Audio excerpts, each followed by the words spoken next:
우리는 역사상 가장 중요한 시점을 지나고 있습니다.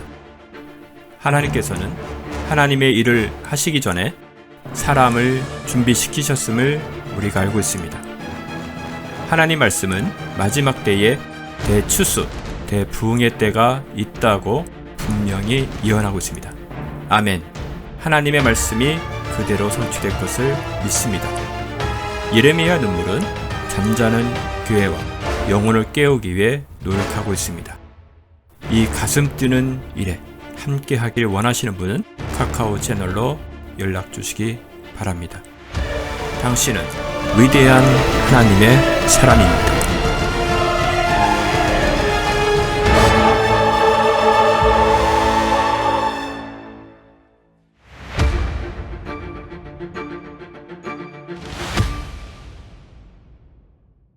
에스겔서 39장 25절에서 29절 우리 같이 합독하시겠습니다. 25절부터 시작. 그러므로 주 하나님이 이같이 말하노라. 이제 내가 다시 야곱의 사로잡힌 자들을 데려오고 이스라엘의 온 집에 자비를 베풀 것이며 나의 거룩한 이름을 위하여 질투하리라.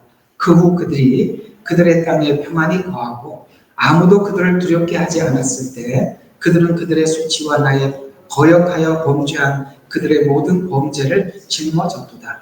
내가 그들을 다시 백성에게로부터 데려오고 그들의 원수의 땅으로부터 그들을 모으고 내가 많은 민족들의 목전에서 그들을 인하여 거룩하게 되었을 때 내가 그들을 이방 가운데로 사로잡혀 가게 하였으나 내가 그들을 본토로 모았으며 그들 중 아무도 더 이상 거기에 남기지 아니하였으니 그들이 나를 주 그들의 하나님인 줄 알리라. 내가 더 이상 그들로 내 얼굴을 숨기지 아니하리니 이는 내가 나의 영을 이스라엘 집에 부었음이니라. 주 하나님이 말하노라. 아멘.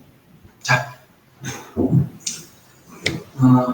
오늘 이 내용을 좀 설명해 들어가기 위해서는 일단 이 내용이 어떤 설명인지 한번 잠깐 오늘 본문을 주석을 하고 말씀을 풀어서 전해드려보도록 하겠습니다. 한번 성경 읽었던 성경 다시 손에 들고 한번 보십시오. 자, 다시 야곱의 사로잡힌 자를 데려오고 지금 이스라엘이 이제 바벨론의 포로로 잡혀 있어요. 근데 이제 그들을 데려온다고 이야기합니다. 네. 우리가 역사적 사실로 이스라엘이 돌아갔지요. 이건 그때 이스라엘이 돌아올 것에 대한 예언이기도 하지만 종말에 있을 예언과 동일한 겁니다. 그러니까 앞으로 하나님께서 흩어져 있는 이스라엘 백성들을 데리고 올 겁니다. 데려오고 이스라엘 온 집에 자비를 베풀 것을 데리고 오고 난 뒤에 자비를 베푼답니다. 이거 로마서 11장에 나오던 이야기죠. 이방인에게 자비를 베풀고 다시 이스라엘에게 자비를 베풀고 같은 이야기입니다. 그러니까 바울이 로마서 11장에서는 오늘 이 말씀을 기억을 하고 거기에 맞춰서 설명을 해준 것입니다. 자, 자비를 베풀고 그 다음에 그 후 계속 쭉 보시면 26절 후반에 그들이 모두 범죄로 짊어졌도다. 왜 바벨론 포로 생활을 했죠? 범죄 때문에. 오늘 이거는 이제 설교할 때 풀어드리도록 하겠습니다. 내가 그들을 이스라엘 백성, 내가 다시 백성으로부터 내게 데려오고 원수의 땅으로부터 그들을 모으고, 자 데려오고 모으고, 그 다음에 많은 민족들 목전에서 그들로 거룩하게 되었을 때, 이거 언제죠? 천년 왕국의 날입니다. 내가 그들 이방 가운데로 사로잡혀 가게 하였어요. 이건 누가 그렇게 했어요? 이방에 사로잡혀 가게 된 것은 내가 했다. 이렇게 말씀하고 있어요. 내가 그들을 이방 가운데 사로잡혀 가게 하였으나 그들을 본토로 모았으며, 자, 여기 중요한 이야기가 지나갑니다. 이런 말 잘 보세요. 그들 중 아무도 더 이상 거기에 남기지 아니하였으니 기억하십시오.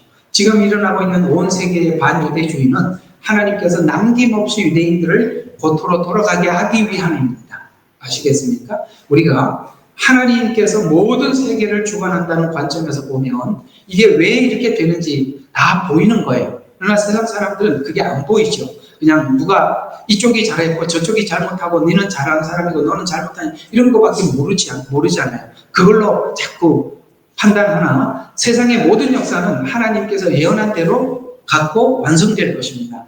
아무도 남기지 않는다고 했기 때문에 이스라엘이 전체가 돌아가는 그 시간까지 아마도 이 세계는 혼란 속에 빠지게 될 것입니다. 모두 다 남기지 아니하였으니 그들이 나를 주 그들의 하나님인 줄 알리라. 그렇게 돌아가는 것을 통해서 하나님인 줄 알리라. 그리고 29절 내가 더 이상 그들로부터 내 얼굴을 숨 이스라엘에게 이제 더 이상 하나님이 어떤 분인지 안 숨기겠다는 겁니다.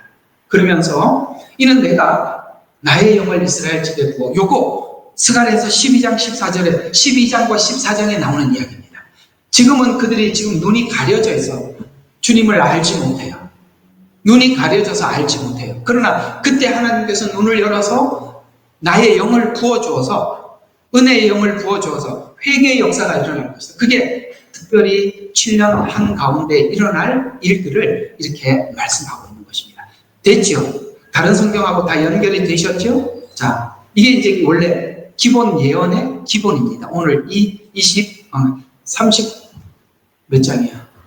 9장. 말을 빨리 하다 보니까 39장에 설명하고 있는 예언의 기본입니다. 이건 지금 여기 있는 내용과 다른 성경하고 정확하게 연결해서 맞죠. 그리고 신약에서는 로마서 11장에 그대로 풀어놨습니다. 자, 이렇게 제가 맞춰 드렸습니다. 자, 그러면 오늘 이야기를 가지고 우리가 한번 우리의 생활과 또 이스라엘의 예언과 이렇게 모든 것을 종합해서 때로는 이스라엘을 향해서 설명하기도 하고 또 우리 생활과 접목해서 설명을 해보도록 하겠습니다. 자, 우리 앞에 있는 이야기는 이런 이야기였습니다. 악인들의 최후를 앞에서 설명한 후에 하나님이 어떠하신 분인가를 하나님의 공의와 정의로 죄를 심판하는 분이다라는 것을 알게 하고 난 이후에, 그러니까 지금 이스라엘이 이렇게 하나님 앞에 온전한 삶을 살지 못하는 이유가 뭐냐면 하나님이 어떤 분인지 몰라서 그런 거예요. 하나님은 크게 두 가지 속성을 가지고 있어요. 뭐죠? 공의의 속성과 사랑의 속성입니다. 근데 거짓 선지자들이 외쳤던 외침에는 하나님의 뭐가 빠져 있냐면 하나님의 공의의 속성을 빼버리고 선포한 거죠. 왜냐하면 거짓 선지자들이 하나님의 이스라엘 백성들이 멸망하기 직전에 뭐라고 선포했냐면 하나님께서는 이 평화의 성 예루살렘을 보호할 것이다. 그러므로 너희들이 이 성 안에서 보호받게 될 것이다. 라고 이야기를 했습니다. 그리고 하나님은 그런 심판의 계획이 없다. 이렇게 얘기를 했었죠. 이건 지금 왜 심판에 대해서 자꾸 없애려고 하고 보류하려고 하고 마치 안 하는 것처럼 할까요? 하나님은 공의와 정의의 하나님이라는 것을 자꾸 빼버리는 거죠. 지금 현재 자유주의 신학의 문제점은 뭐냐면 하나님은 사랑의 하나님이라는 거예요. 사랑의 하나님이 어떻게 인류를 심판할 수 있느냐 이렇게 가는 겁니다. 어때요? 사랑의 하나님은 인류를 심판하지 않습니까? 하나님은 공의로운 하나님이에요. 죄에 대해서 그냥 넘어가지 않습니다. 그렇죠? 공의가 빠졌잖아요. 그들은 사랑만 외칩니다. 그러나 참 선지자들은 공의와 사랑을 함께 외쳤습니다. 어떻게 공의를 외쳤을까요? 하나님은 이 상황을 묵고하지 않는다. 하나님은 이 상황을 심판하신다. 이렇게 선포했죠. 그렇죠? 그리고 난 이후에 회복이 있을 것이다. 사랑도 함께 선포합니다. 회복은 사랑의 이야기라면 심판은 공의의 이야기입니다.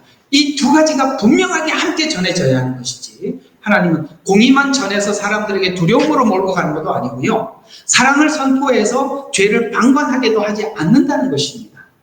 이 두 가지가 하나님의 속성 속에서 여러 가지 형태로 하나님은 때로는 심판을 통해서 우리를 돌아오게 하고 그 다음에 하나님의 사랑으로 끌어안는 이런 하나님임을 우리는 성경을 통해서 여러 군데서 확인하고 있었죠. 그래서 회심한 이스라엘은 영원한 회복의 환상을 봅니다. 그렇다면 한번 생각해 보세요. 하나님께서 심판하셔요. 그리고 심판을 받을 거예요. 바벨론의 포로를 잡혀갈 겁니다. 그러나 이후에 회복이 있을 것입니다. 동일하게 마지막 7년은 하나님이 심판하실 것입니다. 그러나 마지막에는 엄청난 회복이 있을 것입니다. 같은 이야기를 합니다. 지금 바벨론과 이스라엘 관계가 에스겔서에서 설명되고 있지만 이 이야기는 똑같이 재현된단 말이에요. 구약을 접목시켜서 보라 이 말이에요. 요한계시록만 보지 말고. 여기 있는 이 바벨론이나 성경의 요한계시록의 바벨론이 무너지는 것은 같은 의미를 가지고 계속 설명을 한 겁니다. 그래서 영원한 환상을 보면서 자, 이 모든 7년의 마지막 전쟁이 뭐죠? 곡과 마국의 전쟁은 연합군을 이끌고 이스라엘을 침략하지만 하나님으로부터 그들은 완전한 멸망을 가져오게 될 것입니다. 완전한 멸망을 가져오게 될 것입니다. 여러분, 이 바빌로니아, 이 지역은 우리가 지금 알고 있는 대로 표현하자면 저기 이란, 이쪽 지역입니다. 그래서 이상하죠? 바빌론이 지금 이스라엘에 대해서 이렇게 하기도 하고 마지막에도 이란이라는 나라가 주축이 되어서 그를 이제 우리 오늘 저녁에 아마 저번 주에 할 줄 알았는데 오늘 저녁에 보면 이스라엘을 침공하는 곡과 마곡의 지역에 대해서 이렇게 지금 현재 딱 보면은 이스라엘을 두고 보면은 이스라엘을 둘러싼 나라들이야. 빙 둘러싸 있어요. 이 나라들이 전체 다 이스라엘을 공격하러 오는데 여기에 바로 바벨론이 그 주축이 되는 것처럼 지금 이란이 모든 것에 주축이 되고 있는 것입니다. 그래서 그들은 이제 멸망할 겁니다. 그러나 이 멸망은 이스라엘에게는 영원한 회복의 출발점입니다. 한쪽은 멸망하고 한쪽은 회복의 시작이요. 그것이 회복 정도가 아니라 영원한 하나님의 언약의 시작으로 이어진다는 것입니다. 이스라엘을 하나님께서 심판하는 이유는 이스라엘은 이것이 감사한 거예요. 왜냐하면 이스라엘은 죄를 회개하기 위해서 심판한 것이잖아요. 그러나 이스라엘을 심판의 도구로 사용했던 바벨론이 받는 심판은 이스라엘이 회복했기 때문에 도구로 썼다는 거예요. 그래서 우리를 뭔가를 각성을 시키려면 각성시켜야 할 도구가 필요했어요. 그 도구가 이 바벨론으로 사용되는 거예요. 우리를 각성시키기 위해서는 사단의 어떤 활동을 통해서 우리를 각성시키죠. 그런데 여러분 이것을 아셔야 됩니다. 사단은 책임이 없어요. 하나님은 책임을 끝까지 져요. 이게 욥기에서 나오는 이야기인데 욥기에 보면 사단은 하나님 앞에 욥을 고발하고 죽이고 망가지기를 위해서 고발하고 그 이후에는 아무런 등장하지 않습니다. 그렇죠? 그걸로 끝이에요. 사단은 물러가는 걸로 끝나고 끝까지 누가 붙잡고 가죠? 하나님이 붙잡고 가죠. 그래서 여러분 이게 이런 거예요. 사단에게 딱 사로잡혀 버리면 파괴시키는 데 사용되는 거로 끝나지 회복은 절대 못하는 것입니다. 그는 회복에 아무런 관심이 없습니다. 하나님은 그 순간 사단을 잠시 쓴 것에 불과한 겁니다. 왜? 욥을 각성하기 위해서. 하나님의 백성들을 각성하기 위해서 바벨론이 쓰임받은 것에 불과하지 이스라엘이 회복하고 나면 바벨론은 아무 쓸모가 없는 것입니다. 그래서 요한계시록에 보면 그 바벨론이 완전히 무너지는 것으로 요한계시록은 이 세계가 이렇게 종말이 다가올 것이다 라고 말씀하고 있는 것입니다. 그러니까 이쪽의 멸망은 뭐죠? 이쪽의 회복이 시작이에요. 그러면 언제까지 그들을 이스라엘을 괴롭힐까요? 회복할 때까지. 그러면 우리가 그걸 아셔야 돼요. 하나님께서 우리에게 회복하라고 그 일을 한다면 우리가 회복하고 나면 여러분을 괴롭히는 바벨론은 사라져가는 것입니다. 끝난 거예요. 아시겠죠? 이런 원리 속에서 하나님은 이스라엘을 그런 바벨론의 포로 생활 속에 내어주었다라고 성경 말씀하고 있는 것이죠. 도구는 그 도구의 사용에 맞게 다 쓰고 나면 필요가 없듯이 하나님께서 바벨론을 그렇게 버리셨다라는 쪽으로 성경은 말씀하고 있습니다. 그러나 이건 좀 오해는 하지 마십시오. 바벨론을 다 버리는 것이 아니라 그 바벨론 안에도 하나님께서 건질 자가 있고 그게 또 이방인들에 대한 심판을 냉정하게 말씀하고 있지만 그 안에 남은 자들을 구원할 것이다 라는 말도 항상 있습니다. 이게 그걸 설명을 안 해놓으면 또 이게 또 다 멸망한다 이렇게 그 얘기는 아니에요. 많이 설명을 해두었으니까 그런 정도는 좀 이제는 이해하리라 믿습니다. 자, 이스라엘이 이런 방식으로 죄를 각성하고 회복해야 하는 이유가 뭐냐 이거죠. 왜 하나님이 굳이 이렇게까지 심하게 다루셔야만 했는가에 대한 이야기입니다. 물 좀 마시고. 우리가 살다 보면 하나님 앞에 이런 의문을 가질 때가 있어요. 하나님, 제게 이렇게까지 하셔야 되겠습니까? 이럴 때가 있다 없다. 오늘 그걸 좀 풀어야 돼요. 누군들 그런 이야기를 안 했겠습니까? 저도 여러 번 했는데요. 왜 하나님 이렇게까지 하셔야 되는 겁니까? 이상하게 우리를 몰아붙여서 뭔가를 하나님께 하실 때는 다 적이 되어 있어요. 이상해요. 직장에 가도 그렇고요. 집에 돌아와도 그렇고요. 친구들 만나도 그렇고요. 누구와 나의 편이 없어요. 왜 하나님께서 지금 이스라엘 백성들이 완전히 흩어져서 가족과 친정이 다 뿔뿔이 흩어지고 홀로 하나는 이쪽으로 하나는 저쪽으로 왜 이렇게 다 가족이 이렇게 흩어지고 사분오열이 되어야만 하는 건가? 하나님 다루실 때 그렇게 심하게 다루십니다. 그게 왜 그럴까라는 오늘 대답은 좀 해드리도록 하겠습니다. 왜 그러냐면 죄를 하나님 앞에 회개하고 깨우친다는 것은 자유를 준다는 거예요. 자유는 여러분 진짜 자유는 언제 얻어지냐면 내 가식과 이중성이 벗어질 때 진짜 자유가 찾아오는 거예요. 그렇죠. 진정한 자유는 나를 다 보여주고 난 이후에 그때 참 수치스럽죠. 그리고 그걸 다 지나가고 난 뒤에 그게 딱 벗겨지고 나면 더 이상 내가 사람들한테 감출 수가 없기 때문에 감출 게 없기 때문에 자유스러운 겁니다. 그래서 왜 하나님께 이렇게까지 하시느냐면 죄를 회개하는데 깨우침 없는 회개는 자유와 회복을 주시는 의미를 전혀 모르고 회개한 그것은 진정한 회개가 아니기 때문인 거예요. 우리는 하나님 앞에 이렇게 회개했다고 자꾸 주장을 하시는데 오늘 말씀을 들었어요. 마음에 찔림이 있었어요. 하나님 앞에 눈물을 흘리고 기도했어요. 다시는 그러지 않기로 결정하고 갔습니다. 3일 후에 똑같이 한다고요. 이 작심 3일도 그래도 옛날에 좀 양심이 있을 때나 그렇죠. 나중에는 작심 3일도 안 되고 예배 마치고 돌아서자마자 바로 시작된다고요. 굳어져서. 왜 하나님께서 이렇게 긴 시간 완전히 자기가 누군지 정체성조차도 잃어버리게 이렇게까지 하시느냐. 여러분 모세를 한번 생각해 보면 모세가 가졌던 그 40세의 열정은 누구도 따라잡을 수 없는 열정이에요. 그런데 하나님께서 40년 동안 광야를 보내서 여러분들이 모세라고 생각하고 광야로 갔다고 생각합시다. 여러분 자기가 신분이 옛날에 뭐였어요? 왕자 아닙니까?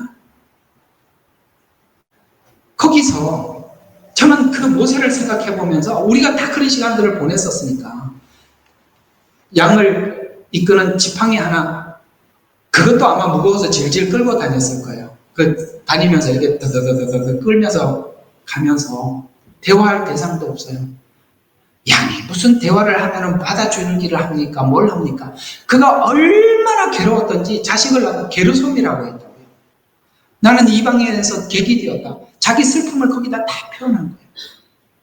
그렇죠? 그런 시간을 40년을 하고 나니까 시내산에서 하나님이 모세야라고 불렀을 때 자기가 누군지도 잊어버렸어요. 여러분 이스라엘 백성들이 긴 시간 이렇게 포로 생활을 하고 바벨론의 포로 생활로 잡혀 돌아오고 난 이후에 지금 현재도 그들은 자기가 누군지 정체성조차도 잊어버린 겁니다. 왜 이렇게 다 잊어버리게 만들어야 되느냐? 지난날 잘못된 것을 이렇게 긴 시간 빼야 되기 때문에 해결해야 돼. 그거는 여러분 한번 기도하고 눈물 흘려서 해결될 일이 아니라 몸소 겪어야 되고 피부로 느껴야 되는 거예요. 그리고 그야말로 옛날에 가지고 있던 나의 영성, 명성, 내 자존심 완전히 갈아붙여야 되기 때문에 하나님께서는 40년이라는 긴 시간을 쓰신 것이고 하나님께서는 이스라엘이라는 나라 존재 자체가 내가 누군지 잊어버릴 지금 돌아왔지만 그들이 자기가 과연 이스라엘이라는 지금 여러분 얼마나 기가 막히느냐 하면은 자기들이 아브라함의 후손이라는 것도 모르는 사람이 수두룩하답니다. 지금 자기 조상들이 과거에 있었던 구약에 있었던 이 사람이라는 것조차도 모르는 사람들이 그렇게 많답니다. 자기들 도대체 자기가 어떤 누군지 시작이 뭔지 시조 자체를 망각해버릴 만큼. 그래서 모세를 불렀을 때 뭐라고 얘기했습니까? 모세가 내가 누구 같대? 뭐죠? 내가 누군지 잊어버린 거예요. 우리는 지금 현재 내가 누군지 잊어버려야 할 목록들이 많습니다. 많다고요. 그걸 하나님께서 하신 겁니다. 왜요? 진정한 회복은 자유와 함께 찾아오는 것인데, 이 자유가, 이걸 모르고 자유를 얻으면 방종으로 가고, 이 자유가 이걸 알고 자유를 얻으면 책임으로 간단 말이에요. 책임을 가진 자유와 방종의 자유는 완전히 다른 거예요. 자유를 이해하는 자유가 다르다 이 말이에요. 그래서 이유를 모르고 얻는 자유는 지난날 포로 생활하기 이전의 생활로, 그렇죠? 과거 생활로 자연스럽게 돌아가게 돼요. 스프링처럼 돌아가는 거예요. 마치 가만히 두면 옛날처럼 돌아가는데, 이상하게 한번 회복이라는 것을 경험하고 자기가 스스로 회복한 회복을 경험하고 되돌아가면 더 악랄해져 갑니다. 무섭죠? 더 악랄해져. 왜? 나는 옛날에 이 회복을 하고 넘어왔다고 생각을 하는데 그게 더 깊은 죄성으로 자리 잡은 줄 몰라요. 더 악랄해져 가는 거예요. 어설프게 회복하고 나면. 그래서 하나님이 무자비하게 회복합니다. 그래서 이런 방식의 회복만이 결국에는 내 자신이 스스로 의의 삶을 살게 하고 죄에 치우치지 않게 하면 거짓 미혹에 스스로 자기 자신을 내어주지 않고 지키긴단 말이에요. 거짓을 분별할 줄 안단 말이에요. 그래서 나에게 거짓 자유를 주는 이런 얘기들을 함부로 속아 넘어가지 않는다 이 말이에요. 그렇게 자기의 의와 삶과 스스로 지키는 이것이 얼마나 소중한지 알게 된다는 말이에요. 여러분, 저는 한번 여러분들에게 이런 질문을 한번 해보고 싶어요. 둘째 아들이 아버지께 돌아왔습니다. 지난날 자기가 엄청난 상황을 겪고 돌아왔어요. 근데 아버지가 어느 날 둘째 아들에게 둘째 아들에게 주었던 뭡니까? 상속을 2배로 준비해서 이거 가지고 또 갈래? 이렇게 물으면 가겠습니까? 아닙니다. 그는 이제는 죄의 삶을 스스로 포기하는 사람, 의의 삶을 스스로 지키기 위해서 이제는 그런 것을 스스로 거부하게 될 것입니다. 아시겠어요? 거짓된 어떤 말에 미혹되지 않을 겁니다. 왜 거짓에 미혹되느냐면 내 속에 거짓된 신앙에 대한 갈망함이 있기 때문에, 하나님 앞에 이중성 있는 이 죄성을 유지하고 싶어 하기 때문에 거짓 선지자들이 그런 사람들 때문에 속이고 있는 거예요. 남의 잘못이 아니라 그건 내 문제인 거예요. 그래서 하나님과 바른 관계를 살기 위해서 스스로 노력하게 됩니다. 다른 말로 하면 하나님의 말씀을 어디에 두게 하기 위해서. 왜 그렇게 하냐면 하나님의 말씀을 겨우 바깥에서 억지로 나를 이끄는 게 아니라 마음에 두게 하기 위해서. 둘째 아들은 하나님의 말씀을 마음에 두었죠. 2번 다시 문을 열고 가라고 발로 차고 밀고, 그래도 죽어도 안 나갈걸요. 정말 그걸 하고 돌아왔는데 어떻게 또 가겠습니까? 자, 여기 예레미야서 이스라엘 백성들이 포로 생활하고 이 고통스러운 시간을 보내야 했던 이유를 이렇게 설명하고 있습니다. 내가 그들에게 나를 아는, 즉 내가 주임을 아는 마음을 주리니. 아시겠습니까? 옛날에는 마음으로 주님을 두지 않았어요. 주님을 바깥에다 두었기 때문에 그렇게 살았던 거고, 마음에 두게 하기 위해서. 그래서 그들은 나의 백성이 되고 나는 그들의 하나님이 되리라. 이는 그들이 그들의 온전한 마음으로 내게 돌아올 것이기 때문에. 이게 목적이에요. 옛날에는 겉으로 하나님을 섬겼어요. 그러나 온전한 마음을 갖게 하기까지는 본인이 완전히 자기가 자기에 대해서 완전히 인식을 해야 되는 거예요. 완전히 인식을. 대충 해서 되는 게 아니라 이거예요. 그래서 예수님께서 이 땅에 오셨을 때 예수님은 잎만 무성하고 열매 없는 무화과를 저주하셨습니다. 무화과는 이 나무의 특성상 이파리를 위해서 심은 나무가 아니라 뭐지요? 열매를 위해서 심은 나무예요. 그런데 잎이 무성하면 열매가 없어요. 여러분, 우리 종교적인 형식이 풍성하게 하기 위해서 하나님께서 신앙생활을 하는 게 아니라 우리의 삶의 열매를 위해서 신앙생활을 하는데, 우리가 열매를 접근하지 못하면 잎사귀만 점점 풍성해져 가는 거예요. 외형만 자라는 거예요. 외형만 종교인이 되는 거예요. 기도를 시켜도 유창하게 잘해요. 그런데 살아가는 삶의 열매는 전혀 없는 거예요. 하나님은 그걸 하자고 이 복음을 전한 것도 아니고 그걸 하자고 주님이 십자가에 죽은 것도 아닌데 그래서 형식만 무성할 뿐이지 하나님을 마음에 두지 않아 열매를 맺지 못했던 것입니다. 여러분 그렇죠? 우리가 마음에 두었을 때 열매를 맺죠? 우리는 종교 생활로 결코 열매를 맺을 수 없다는 것을 우리 모두 공감하는 부분들 아닙니까? 그래서 관계의 단절이 이 모든 불행의 원인이었어요. 뭐라고요? 관계의 단절. 관계가 단절된 원인도 하나님이 어떤 분인지 모르기 때문에 생긴 문제인 것입니다. 이스라엘이 바벨론 포로 생활까지 가야만 했던 이유는 하나님과의 관계가 단절되었기 때문입니다. 하나님과의 관계의 단절은 딱 하나, 죄가 원인인 것이죠. 말씀을 들어도 듣지 않으면, 말씀을 하여도 듣지 않으면 그 다음에는 할 수 없이 뭘 해야 되느냐면 몸으로 감각으로 느껴야 되는 것입니다. 자, 우리 디모데후서 3장 16절인가요? 거기 보면 하나님의 말씀은 외우시죠. 하나님의 말씀은 제가 못 외워서 묻잖아요. 교훈과 책망과 바르게 함과 의로 교육하기에 유익하니. 이게 무슨 말이에요? 교훈. 처음에는 하나님 말로 한다. 교훈은 말이에요. 두 번째는 교훈이 조금 더 권면과 책망으로 다음 단계로 넘어갑니다. 요건 다 말의 단계들입니다. 아시겠어요? 교훈과 책망은 언어의 단계들이에요. 그런데 하나님 다음 단계, 이게 안 되면 다음 단계로 넘어가요. 교육을 받아야 돼요.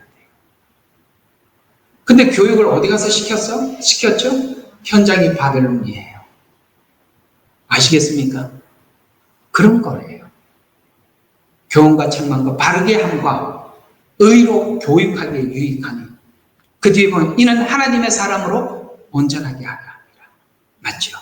지금 하나님은 이스라엘 백성들에게는 더 이상 말로 할 수 있는 단계가 넘었어요. 그래서 몸으로 감각으로 겪어야 했기 때문입니다. 왜 우리가 몸으로 감각으로 겪어야 합니까? 로마서 1장에 왜 그렇게 겪어야 하는지를 이렇게 설명해 가고 있습니다. 하나님의 진노가 하나님을 알만한 것이 있음에도 불구하고 알면서도 거부하는 자들에게 나타난다. 공감하십니까?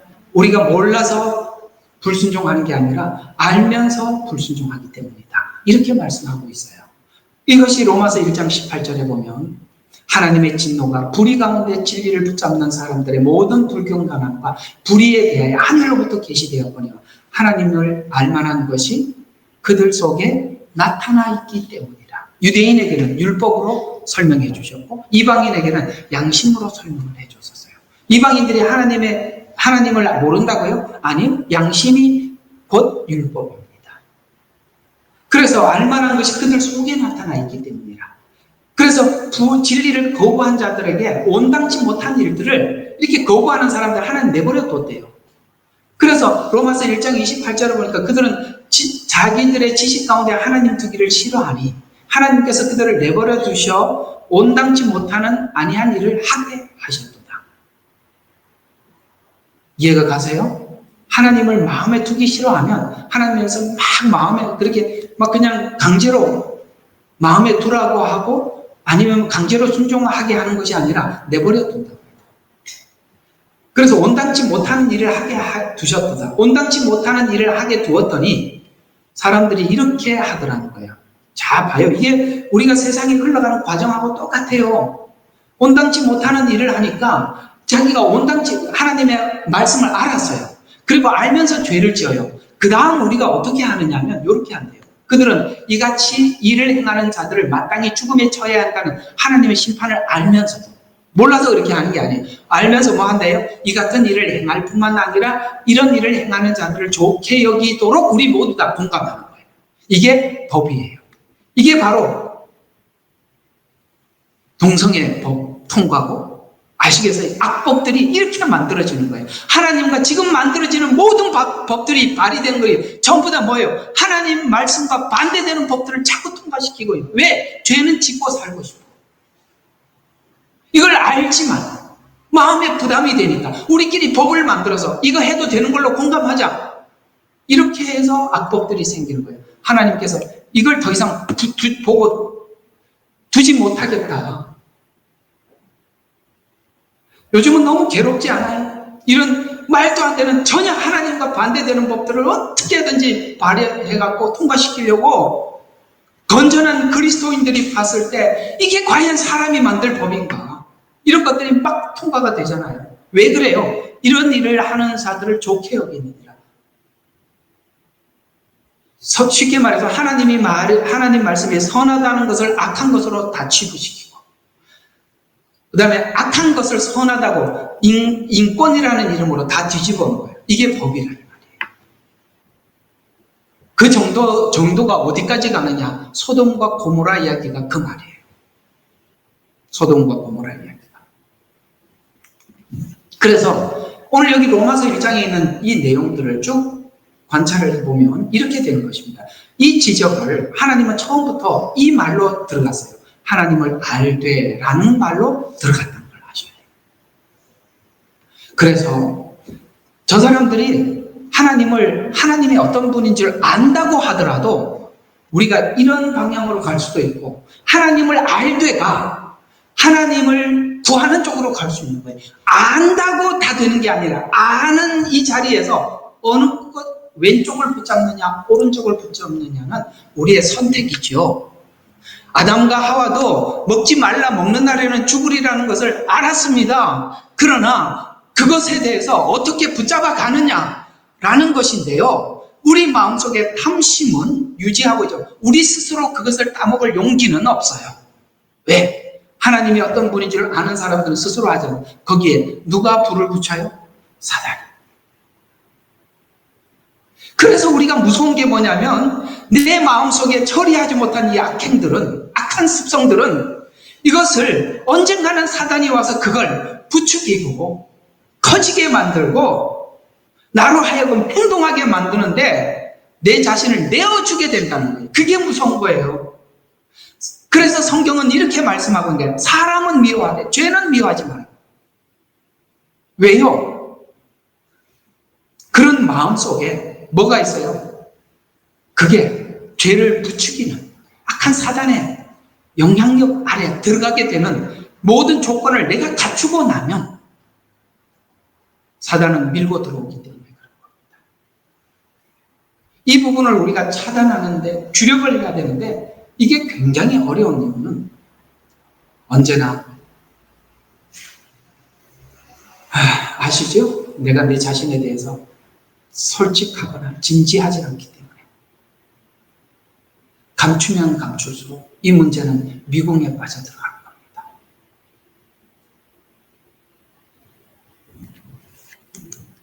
알면서도 거부한다면 하나님께서는 이건 말로서, 그래서 하나님은 정말 우리가 감사하고 영광을 돌리고 고맙다고 얘기해야 될 분은 오직 하나님밖에 없어요.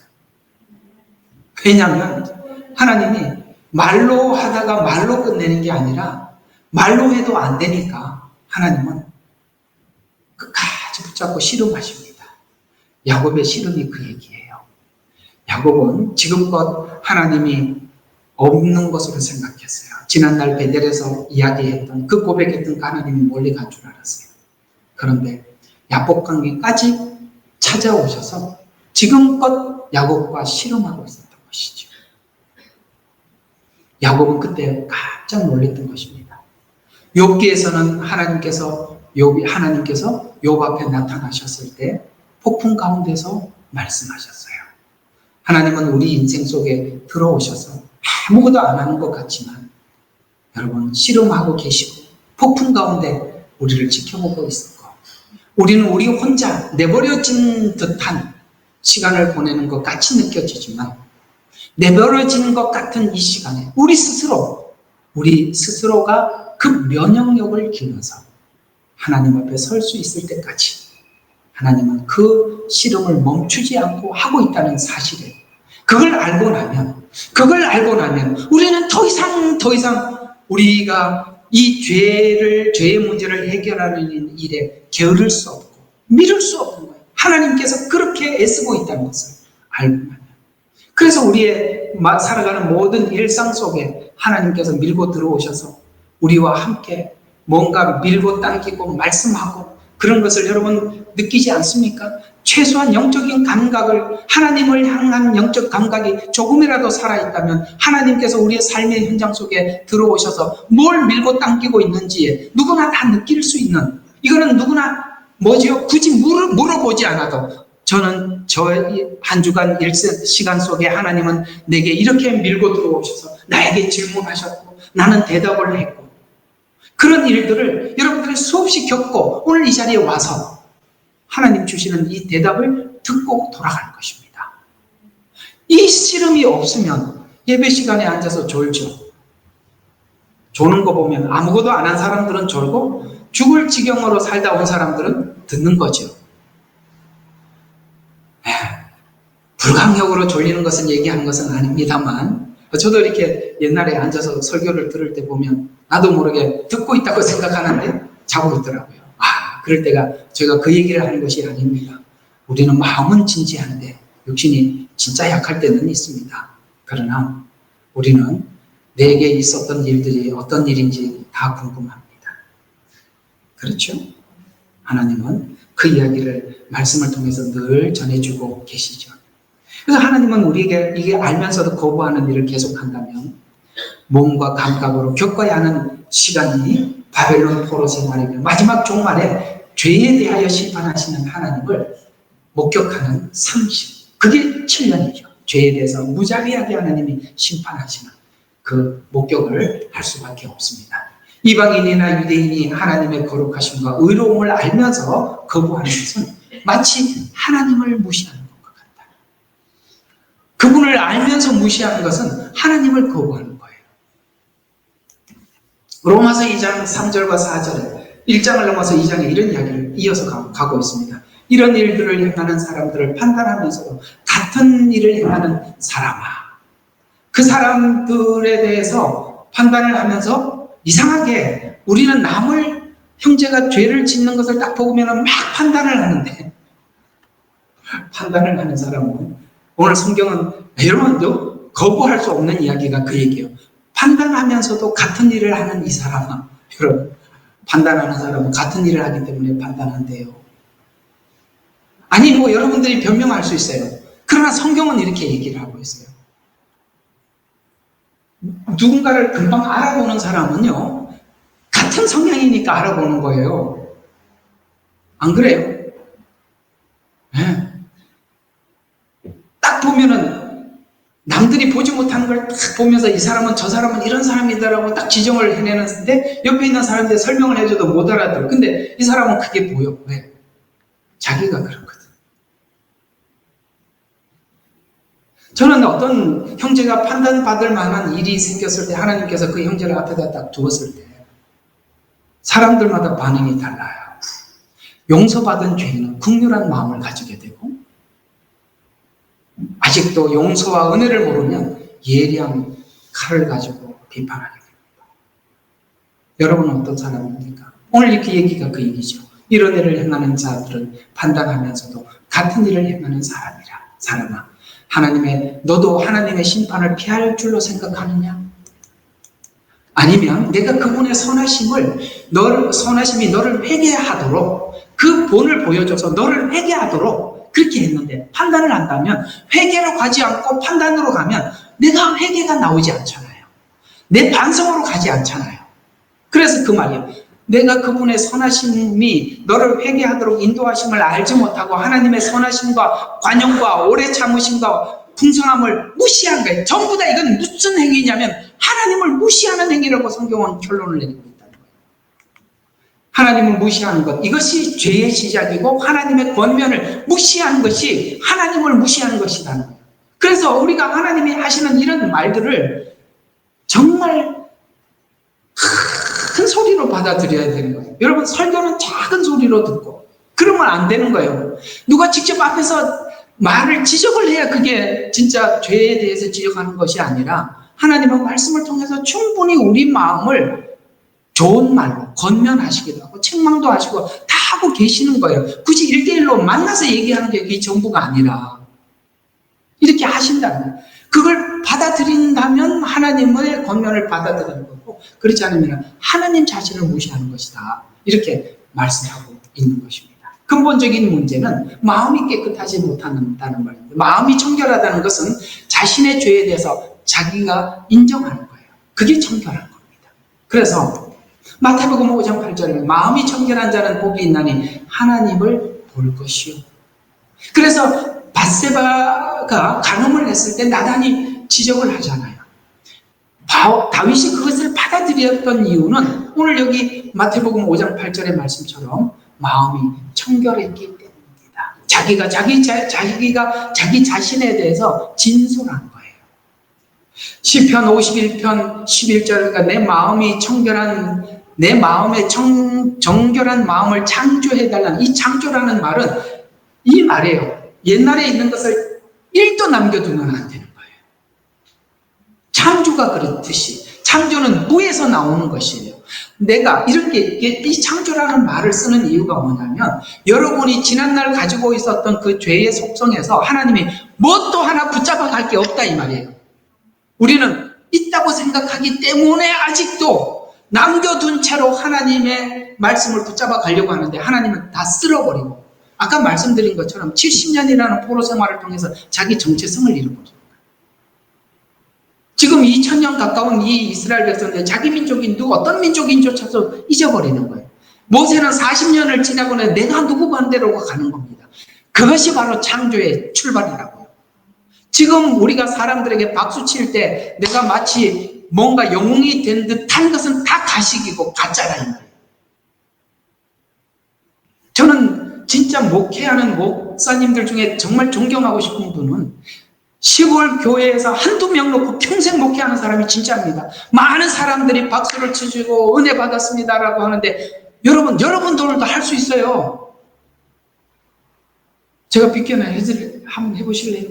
여러분들도 할 수 있어요. 사람들이 전부 다 앉아서 은혜 받았습니다. 감사합니다. 그러면 다음 주에 더 열심히 준비해서 올걸요. 달달달 외워서 설교하고. 또 누가 이렇게 은혜를 받으면 다음 주에 더 해야지. 근데 더 안 나오겠죠? 나올 수가 없죠. 자기 속에 아무것도 없는데 뭘 하겠어요? 어떤 전도사님이 목회 초기에 실수한 경험을 이렇게 이야기했어요. 시골교회 부임을 해갔어요. 설교를 잘해야지 하는 부담이 초창기에 엄청 많거든요. 왜냐하면 내가 전도사고 초임이고 그러니까 사람들이 나를 무시할 것이다. 설교로 그걸 제압을 해야지. 이런 게 사람들 마음속에 있어요. 그래서 그분이 우리나라의 유명한 목사님 설교란 설교는 다 짜집기 해서 멋지게 만들어서 설교를 했는데 아무도 은혜를 못 받아요. 첫째 날도 그렇고 두 번째 날도 계속 은혜를 못 받고 있는 거예요. 너무 화가 나서 내가 아무개 목사님 설교를 가지고 했는데도 은혜를 못 받다니 이렇게 말을 해버린 거예요. 여러분의 수준 낮다 이 얘기를 하고 있는 거거든요. 왜 은혜를 못 받죠? 자기 가슴 속에서 나오지 않았기 때문에 그런 거예요. 그건 들통나게 돼 있습니다. 없잖아요. 창조라는 것이 그렇습니다. 하나님은 우리가 가지고 있었던 옛 성품에서 무엇 하나도 붙잡고 갈 게 없어요. 싹 지우고 새롭게 써야 하기 때문에 저는 이 이야기를 여러분들에게 한 적은 없지만 제가 이 호주에 와서 초창기에 하나님은 교회도 안 세우고 여기 버크밀에서 정말 노가다 하다가 하나님 하루는 여기서 일을 하는데 땅을 파는데 하루 종일 힘든지 이게 막 도대체 내가 진짜 내가 누구가 내가 됐더라고요. 근데 그날은 또 비가 그렇게 많이 와. 근데 외발 내학가에다가 흙을 파고 바깥에 갖다 버리는데 이는 밖에는 비가 와가지고 바퀴에 흙이 묻어갖고 굴러가지를 않는 거예요. 이야, 사람 진짜. 그래가지고 거기다가 미끄러가지고 그냥 썰매 타듯이 넘어지고 나니까 너무 비참한 거예요. 제가. 일을 마치고 나니까 사장님 와서 물어요.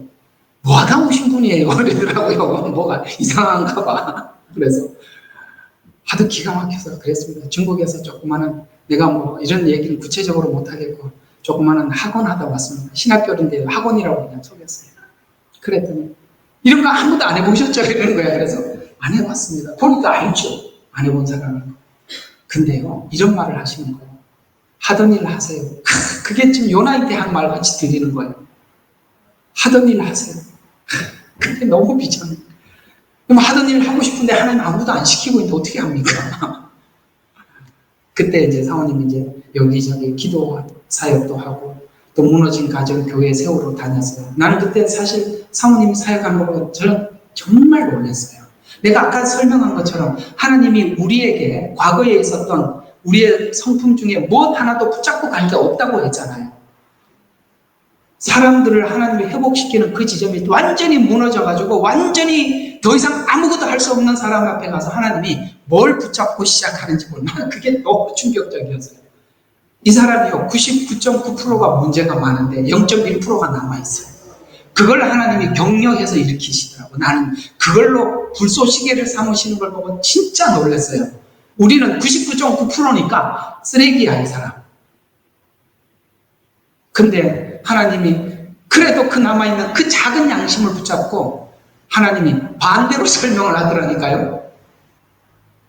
이거 0.1%를 가지고 99%라고 이야기를 해주시고 너는 나머지 그 99%를 정복할 수 있다라고 시작하게 하더라고요. 무너진 사람을 그렇게 이렇게 세우는 거예요. 지금 이스라엘 백성들이 아무것도 없이 돌아왔어요. 뭘 시작할 수 있겠어요? 그렇죠? 그건 하나님의 도우심 이외에는 아무것도 할 수 없었어요. 아닥사스다 왕을 세우고 고레스를 세우고 느헤미야를 중심으로 해서 고토에 돌아왔지만 이 일을 시작하자 방해 세력도 많고 정말 대제사장 여호수아는 죽을 지경이었어요. 스가랴서에 나오잖아요. 아무것도 할 수 없었어요. 그때 하나님께서는 스가랴를 통해서 다시 세워질 성전을 환상을 보여주면서 일어서게 만드시는 그 하나님의 아름다움. 우리는 거기에서 녹아지는 거예요. 하나님의 이름을. 그래서 그분이 하던 일 하라 그래서 어떻게 해야 되냐고 물어봤더니 하나님 여기다가 교회를 세워주셨습니다. 참 신기합니다. 창조, 기억하십시오. 여러분들이 가지고 있는 뭔가를 붙잡고 하려고 하지 마세요. 하나님은 지금 쓸고 계시고 지우고 계셔요. 그럼 지워지시면 돼. 왜 그걸 가지고 그래도 이거는 그래도 하나님 괜찮은 건데요. 그래. 아니라고. 그게 부속이 안 맞아. 여러분들이 이렇게 물건을 보면은 이건 언젠간 쓸 건데 하고 창고에 좋은 물건이라고 놔뒀는데 언젠가 두고 둬도 그게 쓸 자리가 안 나와서 결국에는 쓰레기로 버려야 될 때가 많잖아요. 그 여러분 그래도 이게 쓸만한 거라고 생각하고 있는 거 주님 앞에는 없다니까요. 이거 얘 아멘을 안 하는 거 보니까 하려고 하는 것 같은데 없다고요. 창조 따라해보세요. 창조. 네, 창조는 무에서 유를 만드는 거지 유에서 뭘 만드는 걸 창조라고 말하지 않습니다. 하나님의 위대함은 예언에 따라 신실하게 이루어져 가고 있다는 것입니다. 오늘 에스겔서 39장 25절과 29절의 예언의 핵심은 이 39절은 내가 다시 야곱의 사로잡힌 자를 데려오고 이스라엘의 온 집에 자비를 베풀 것이며 나의 거룩한 이름을 위하여 질투하리라. 그래서 하나님께서는 이 마지막 때 이스라엘에게 자비를 베풀 것입니다. 나의 거룩한 이름이 예언에 따라 신실하게 실현될 때 하나님의 이름에 영예가 회복되는 것입니다. 이스라엘이나 이방은 하나님이 무능해서 이스라엘을 포로로 잡아갔고 무능해서 다시 데려오고 오지 못한다고 남들은 그렇게 얘기를 합니다. 그것은 하나님의 거룩한 이름, 곧 여호와라는 이름에 문제가 되는 것입니다. 하나님께서는 모세가 이스라엘 백성들에게 가려고 할 때 누가 보냈다고 말해야 합니까? 라고 질문을 했을 때 하나님이 여호와가 보냈다라고 말했죠. 그 여호와라는 말은 많은 의미가 있습니다만 우리 모두 다 알아듣는 말로 표현하면 나는 나다라는 거예요. 나는 나다. 이 말이 뭐죠? 나 외에 아무것도 없다라는 말은 내가 누구에게 내 위에 맹세를 해야 될 대상도 없고 누구에게 도움을 받아서 이 일을 완성하는 것도 아니고 나는 나다라는 거예요. 나는 예언하고 예언을 완전하게 이루는 전능한 하나님입니다. 전지, 그래서 예언을 하시는 거고 전능, 그 예언을 이루시는 거기에 누구의 도움도 필요 없다는 거예요. 나는 나다. 우리 모두 다 하나님의 이러한 하나님을 경험하게 될 줄로 믿습니다. 여호와. 그것이 역시 하나님은 하나님이시구나. 하나님이 하셨네. 이 말을 할 수밖에 없도록 하나님은 우리의 삶을 인도하실 것입니다.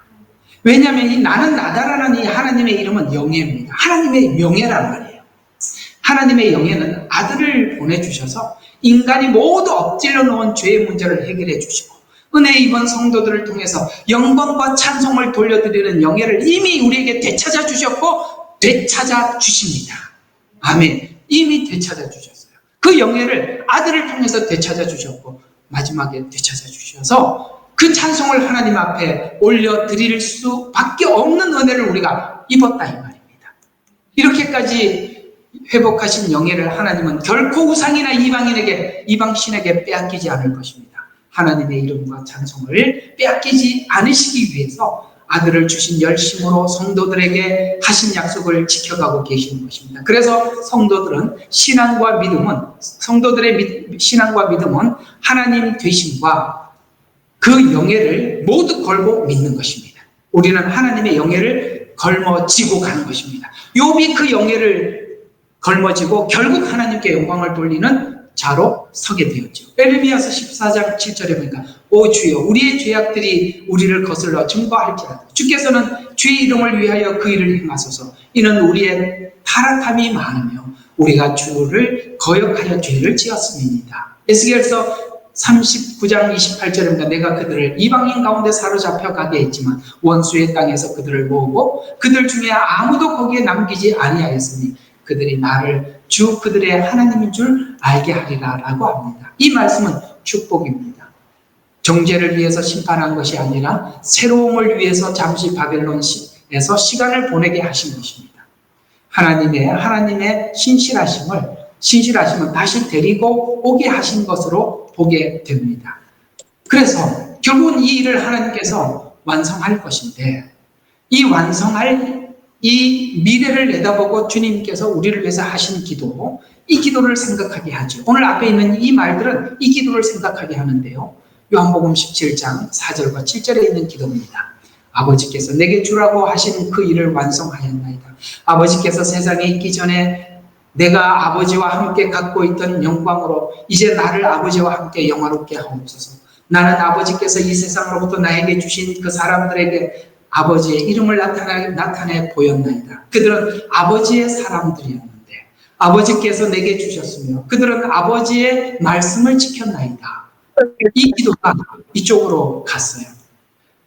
13장 1절에 보니까 6월절 전에 예수께서 이 세상에서 떠나 아버지께로 가야 할 자를 자기 때가 된 것을 아시고 세상에 있는 자기의 사람들을 사랑하시되 그들을 끝까지 사랑하시니라. 신부된 약혼자들, 하나님이 주신 신부들을 자신의 몸을 십자가에 견뎌서 그 몸을 주심으로 사랑하셔서 6월절 언약식으로 맺으심으로 자기 사람들을 사랑한 것처럼 끝까지 사랑하신다. 초림은 우리하고 약혼식을 하고 간 거예요. 초림은 약혼식에 그 약혼식의 증표로 주신 것이 포도주와 떡입니다. 그게 십자가, 그것이 지참금을 우리에게 지불한 겁니다.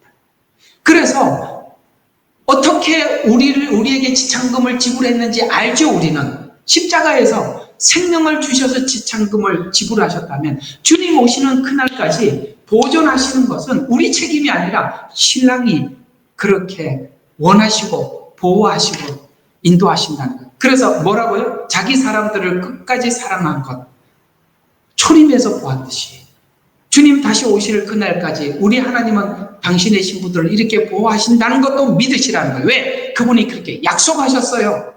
물론 그것을 우리 책임으로 여기는 것 좋습니다. 그러나 우리가 알아야 될 것은 우리가 우리 스스로를 지키지 못한다는 거 여러분 경험하지 않았나요? 하나님의 보호 방식은 하나님이 교회 안에서 울타리 안에서 보호하시는 거예요. 교회는 그렇게 위대하고 중요한 것입니다. 교회를 부정하기 위해서는 사람들이 목회자부터 부정을 하고 교회 자체를 부정하는데 그러면 여러분들은 울타리 밖에 있는 양이 되는 겁니다. 하나님은 교회를 피로 값주고 사셨어요. 이 교회는 그런 사람들은 그렇게 이야기를 하죠. 여러분, 우리가 다 교회 아닙니까? 맞지요. 우리는 다 예수 믿는 사람들이 모여 있어요. 그러나 이 교회들을 보호하기 위해서 하나님은 직분을 임명하고 질서를 세우고 그렇게 해서 보호하는 것입니다. 왜 무형적인 교회만 교회라고 주장합니까? 이렇게 모여 있는 이 모든 질서도 하나님이 세운 질서 속에 있는 교회예요. 그래서 이 교회를 부정하는 사람들은 무형적인 교회만 자꾸 주장을 하는데 아닙니다. 그랬기 때문에 베드로가 복음을 전했을 때 예루살렘 교회에 모여든 겁니다. 왜 고린도 교회가 있고 골로새 교회가 있겠어요? 그럴 것 같으면 하나님께서 그냥 각자 알아서 도생해서 가면 되죠. 왜 굳이 교회를 세워서 함께 모여서 떡을 나누고 말씀을 듣고 기도하고 이 일을 했겠습니까? 요즘은 이상한 사람들이 등장을 해서 이런 교회를 부정을 해요. 그래서 자신의 몸을 주신 결과 요한복음 17장 19절에 29절에 다시는 얼굴을 숨기지 않을 것이다. 내가 나의 영을 이스라엘 집 위에 부었습니다. 주 하나님이 말하노라. 이것은 요한복음이 아니라 이게 요한복음 맞나? 어쨌든 이게 좀 의심이 되는 구절입니다. 자, 자신을 내어주는 열심으로 사랑하셔서 하나님의 영을 부어주심으로 영원히 함께 하신다는 약속. 그러니까 영을 부어주셔서 그 다음부터 함께 하셔주신다는 약속이 에스겔서 39장의 성령의 약속. 오늘 29절에 그렇게 말씀하죠. 영을 부어주시겠다 하고 마무리를 하고 있습니다. 그래서 39장 29절에 이스라엘 집 위에 부었습니다. 주 하나님이 말하노라. 이스라엘 집에 부었음이라고 말하는 이 이스라엘은 교회가 아니라 지금 이스라엘을 이야기합니다. 이 이방 교회는 초림 때 부어졌던 성령을 우리가 지금 누리고 있는 것이고, 이스라엘 백성들은 이사야가 전했던 말씀처럼 그들이 전해도 듣지 않을 것이다. 그런데 하나님이 그 길을 막았다고 말을 하는데 그때 길을 열어주신다고 말하는 겁니다. 왜 하나님이 이스라엘에게는 유독 그렇게 하세요라고 묻지 마세요. 내가 그건 주권이라고 했습니다. 그건 상식이 아니라 주권이라고요. 자, 성령이 오기까지 인간이 해야 할 일이 있다면 먼저 그 성령을 통해서 죄인임을 철저히 인정하고 애통하고 마음이 청결해지기 위해 눈물을 쏟아야 하는 시간이 필요한 겁니다. 그 시간을 바벨론 포로 생활을 통해서 지금 이스라엘이 흩어진 시간을 통해서 전쟁 중에 산다고 생각해 보세요. 내가 오늘의 목숨이 오늘 밤인지 내일 아침인지 경각에 달려있는 이 초조한 시간을 보내면서 그들은 하나님을 구하고 찾으면서 지금 현재 이스라엘에게 선교사님들에 의한 소식에 의하면 많은 사람들이 하나님께 돌아오고 있다는 얘기를 듣습니다. 결론입니다.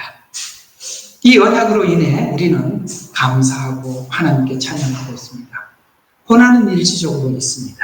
성도가 고난을 받는 것은 하나님이 무능해서가 아닙니다. 우리가 그 사랑을 마음에 새기기 위해서는 뭐가 필요하죠? 우리가 몸과 피부로 느껴야 하는 시간이 필요하기 때문에 그렇습니다. 아시겠습니까? 말로는 내가 그저 이해하는 정도지만 내가 삶으로 살아낸 것은 몸에 잊혀지지가 않는 거예요. 머릿속에 남겨진 것과 몸으로 새겨진 것은 다른 거예요. 하나님 몸에 새기는 주는 것입니다. 하나님 무능해서가 아니라 왜 그 시간이 긴가? 왜 그 시간이 긴가? 앞에 했던 회개는 피상적인 회개였기 때문에 그래요. 진짜 회개를 받기 위해서 그런 겁니다. 구원이 이렇게 해서 우리에게 주어지는 것임을 알기 위해서는 인간의 죄악과 악함과 측량할 수 없는 하나님의 선하심이 두 개가 완전히 저 위에서 가장 낮은 곳까지 내려와야 하는 것입니다. 하늘에서는 영광이고, 아시겠어요? 땅에는 평화가 되기 위해서는 이 평화를 구하는 시간이 필요하다는 거예요. 그것을 하나님이 극과 극을 나눠서 저 위에까지 하나님이 높은 보좌까지 올라가고 우리는 저 밑바닥, 그야말로 무저갱에까지, 지옥불에까지 내려간 것 같은 거기서 끌어올린 만남, 어설픈 만남이 아니라 잊을 수 없는 영원한 만남. 이걸 위해서 하나님께서는 체질이 될 때까지 끝난 것 같은데 그 문제가 다시 찾아오고 끝난 것 같은데 또 오고 그렇게 된 거예요. 그게 또 오는 이유가 뭘까요? 아직 몸에 배어있지 않다는 것입니다. 체질이 되지 않았기 때문에 또 경험하게 되는 것이죠. 하나님의 선하심을 알아야 하기 때문입니다. 아직 이 은혜의 능력과 크기를 모르면 은혜는 거치는 것이 돼요. 은혜를 줬는데 그게 좋지 않아. 은혜를 주면 이 죄를 고쳐야 되는데 고치라고 은혜 주는 것 같은데 안 줬으면 좋겠다. 이런 생각이 든 적이 있다 없다? 있어요 없어요? 은혜 안 줬으면 좋겠다. 나 이대로 살고 싶은데 왜 자꾸 은혜를 줘갖고 진짜 이걸 내려놔야 되나 이런 생각을 하는데 은혜가 거치는 것이 된대요. 그게 이 말 알아들으시게 귀에 들어오지요? 뭔 말인지. 은혜는 거치는 것이 되는 거예요. 어리석은 것이 되지만 은혜의 능력과 크기를 알면 이게 하나님의 능력으로 바뀌는 겁니다. 고린도후서 1장 21절과 22절이 그 말이에요. 하나님은 이게 우선은 난리예요. 살살 설교를 해야 되는데 자, 고린도후서 1장 21절과 22절에 보면 하나님의 지혜에 있어서는 세상의 지혜로 하나님을 알지 못해 상식이 아니니까 하나님께서 복음 전파의 어리석음, 이게 얼마나 어리석은 거냐면 이게 우리가 믿었다는 게 너무 신기한 게 누가 와서 말을 했는데 믿고 믿어졌다는 것도 신기하고 그 믿음이 내 인생을 바꿔놓는다는 것도 신기해요. 그렇죠? 그래서 지혜로 하나님이 어리석은 방식과 같아요. 누가 와서 전해서 내가 믿게 된 거예요. 그래서 이게 어리석은 방식으로 구원을 하기를 기뻐하신대요. 왜 이 방식을 쓰느냐면 유대인은 뭐 한다고요? 표적을 자꾸 성경에 뭐 표적 메시아가 와서는 이렇게 하신다고 그랬다. 메시아가 오면은 세상을 뒤집어 놓는다. 자꾸 표적을 구해요. 그러면 여러분 성경에 표적만 구하면 예수님이 보여 안 보여요? 안 보이죠. 헬라인은 지혜를 찾아 자꾸 성경을 보고 자기들은 지혜를 설명하는 사람들이니까 혹시 여기는 지혜가 없나? 잠언서에 여기 지혜가 좀 있네? 이렇게 찾아낸단 말이에요. 여러분 성경은 표적을 이야기한 이야기도 아니에요. 능력을 구하고 능력의 은사를 가진 사람은 자꾸 능력만 찾아서 요것만 설명을 하려고 한단 말이에요. 또 어떤 사람은 자꾸 지혜를 구해요. 여기서 뭐서 내가 좋은 지혜가 없을까? 헬라인들은 자꾸 그걸 구한단 말이에요. 그런데 우리는 바울과 같이 저 같은 사람은 지혜도 설명하지 않고 능력도 설명하지 않고 뭘 얘기해요? 십자가에 못 박힌 예수 그리스도를 전파하니. 그래서 진짜 복음은 예수 그리스도를 전파하는 거예요. 그래서 전파하는 이것은 유대인들에게는 거치는 거예요. 표적을 구하는 유대인들에게 자꾸 거쳐요. 예수 말고 표적을 얘기해달라. 거치는 것이 되고 헬라인들에게는 이거 그게 무슨 지혜야. 예수님이 십자가에 죽은 게 그게 무슨 나한테 아무 도움이 안 돼. 지혜를 구하는 사람에게는 예수님의 복음이 뭐예요? 어리석은 것이 되지만 나는 이거밖에 없어요. 우리에게는 이거밖에 없다는 거예요. 부르심을 받은 사람들에게 유대인이나 헬라인에게 그리스도의 하나님은 능력이요 지혜다. 진짜 지혜가 이겁니다. 하나님께서 전해서 내가 믿고 그것에 내 인생을 전부를 걸었다는 거예요. 이게 지혜가 아닙니까? 이 사람들은 아무리 지혜를 찾아도 바뀌는 게 없어요. 표적을 봐도 변화되는 게 없어요. 그런데 이 어리석어 보이는 이 그리스도의 복음이 왜 나를 낮추게 만들고 내가 왜 하나님 앞에 자랑하지 못하게 만들었는지 알더라. 그래서 지혜의 능력이더라. 이렇게 얘기를 한 겁니다. 그러므로 여러분은 무능해 보이지만 이 복음이 무능해 보이지만 능력 있는 성도가 되시기를 주 이름으로 축원합니다. 이 일을 위해서 멈추지 않고 끝까지 애쓰시고 수고하시는 우리 하나님, 그 예수님의 무궁한 사랑, 성령님의 그 기다리심, 우리는 거기에 반응할 줄 아는 한 주간의 삶이 되시기를 주의 이름으로 축원합니다. 자, 잠시 기도하겠습니다.